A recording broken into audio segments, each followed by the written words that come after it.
So here, sa volleyball team namin, it's second, second. My name is G. Crimer Gabo. Position ko is libero, digger.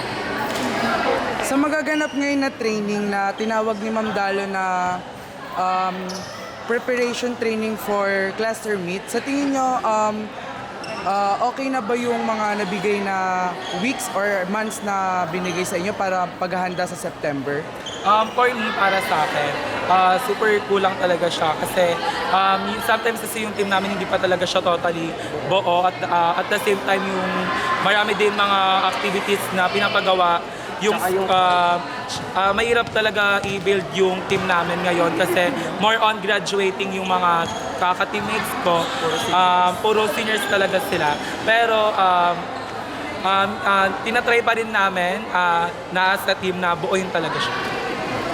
Anong feeling na lahat sila senior and yung mga iba bago talaga? Tapos may mga nawala din sa inyo dahil nga last year graduate na yung iba sa inyo. Kasi parang every year na lang kailangan namin kumilala. Tsaka parang hindi kami hindi kami sanay na wala sila. Kaya malungkot kami. Kasi taon-taon na lang kami nabago. And para ba sa inyo, isang kawalan ba na nawala sa inyo si Ken Vicente na team captain nyo ilang taon na? Choice naman yun. Pero para sa akin kasi sobrang laki ng tulong niya sa amin. Tsaka yung leadership niya, napakagaling. Tsaka sa loob ng Sa akin, malaking kawalan na nawala si Vicente here in KNHS. Kasi malaki yung ambag niya as captain doon, but at the same time, yung leadership niya talaga, it's nakitaan talaga siya kung paano siya mag-lead sa loob ng team.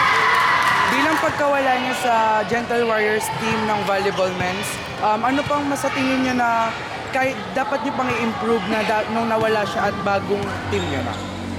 For me, para sa akin yung dapat pa talagang i-improve sa team namin, it's to communicate talaga kasi mahirap talaga gumawa at maglaro sa loob ng court pag wala kang communication.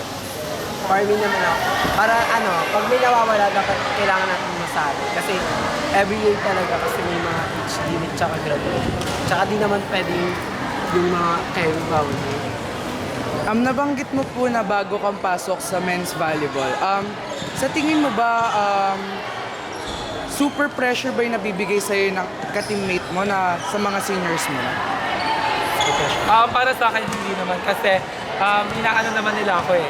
Kino-comfort nila ako minsan sa mga gawain ko. Kaya mo yan, be, kaya mo yan, magagawa mo yan. Time management lang. Para sa akin, as bago, hindi naman nakaka-pressure yung mga seniors.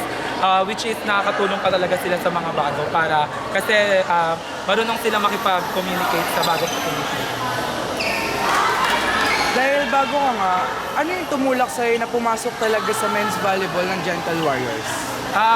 Nung wala pa ako dito talaga, nung sa San Isidro pa ako, dito na talaga ako, parang gusto ko na talaga dito. Parang, ito na yung pangarap, dito rin.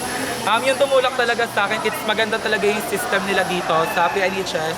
And also, yung mga programa talaga nila, it's sobrang pasak.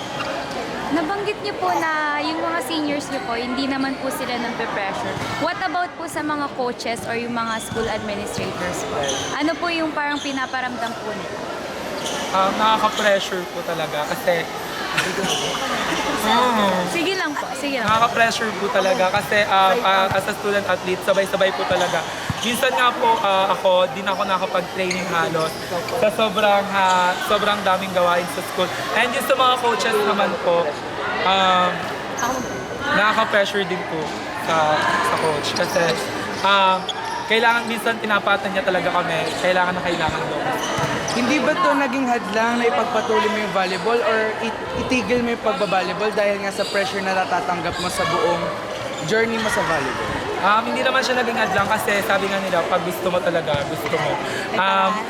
Gusto na rin ay sa akin. Pag gusto mo talaga. Pero kinakailangan talaga na gawin mo na talaga yung academics bago ka talaga. Last question po. Paano po nag-start yung journey mo po as a volleyball player? Kung sa kaibigan po ba o sariling lang po? Nung nag-start yung journey ko when I was grade 3. Nung grade 3 ako, di ako nakalaro nung cluster meet kasi masyado daw akong bata. Pero nung grade 4, nag-start na siya. Yung nag-start yung volleyball journey ko in my own.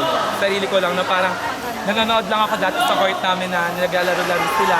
Tapos ayun, parang na-adapt ko siya na parang ito na yung sports ko, ito na yung lalaroin ko. Nag-start yung volleyball journey ko nung grade 4 ako, cluster meet kami, di kami nakapag-division ako, di kami nakapag-PC. Grade 6, grade 5, grade 6, grade 7, grade 8, grade 9. Part ako ng cluster meet lang. Tapos ngayon, here is si Arnold. Hindi ko alam kung mag-guess yan. And so, last na po, sa mga tulad kong bata nyo po nung grade 3 kayo, ano po mapapayo nyo sa kanila sa pagpapatuloy ng volleyball? Hey, para sa akin, wag ka, Ano po yung mabibigay nyong inspiration sa kanila, motivation para ipagpatuloy pa yung pag-volleyball? Para sa akin, keep going lang talaga kasi yung mga pangarap natin, hindi yan magiging posible kung hindi ka talaga magtutuloy-tuloy sa passion mo. But at the same time, kailangan mo talaga maging porsigido sa kung ano yung pinupursue mo as bilang isang atleta, and also samahan natin ang puso sa mahalin natin yung ginagawa natin. Thank you po. Puso. So, Thank you po. salamat po.